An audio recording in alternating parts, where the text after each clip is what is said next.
పంచాయతీ ఎన్నికల్లో బీసీలకు రిజర్వేషన్లను 34% నుంచి 22% తగ్గించడంపై బీసీ సంఘాల ఆధ్వర్యంలో అఖిలపక్ష సమావేశం జరిగింది. ఈ సమావేశంలో వివిధ పార్టీలకు చెందిన నేతలు పాల్గొన్నారు. బీసీలకు కేసీఆర్ చేస్తున్న మోసాలను గ్రామ గ్రామాన వివరించాలని కాంగ్రెస్ సీనియర్ నేత విహెచ్ కోరారు. ముస్లింలకు 12% రిజర్వేషన్లు ఇస్తామన్నప్పుడు బీసీలకు ఎందుకు ఇవ్వరని ఆయన ప్రశ్నించారు. రెండు జాతీయ పార్టీలు అది కాంగ్రెస్ కావచ్చు, బీజేపీ కావచ్చు, అడుగడుగునా బీసీలకు అన్యాయం చేసిరు తప్పితే ఎక్కడ కూడా న్యాయం చేయలేదు. ఇప్పుడు చెప్పినటువంటి విషయాలన్నీ ఏ ఒక్కటి అవాస్తవమైనా నేను రాజకీయాల్లోంచి శాశ్వతంగా తప్పుకుంటానని చెప్పి ఛాలెంజ్ చేస్తా ఉన్న కాంగ్రెస్ పార్టీకి, బీజేపీ పార్టీకి. విషయం మీద మాట్లాడితే జనంలోకి వెళ్ళాలన్న దాని విషయంలో క్లారిటీ లేదు.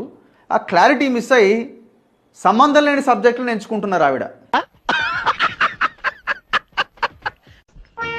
మీ కుటుంబమే కుటుంబం, మీకు దండం మీకు.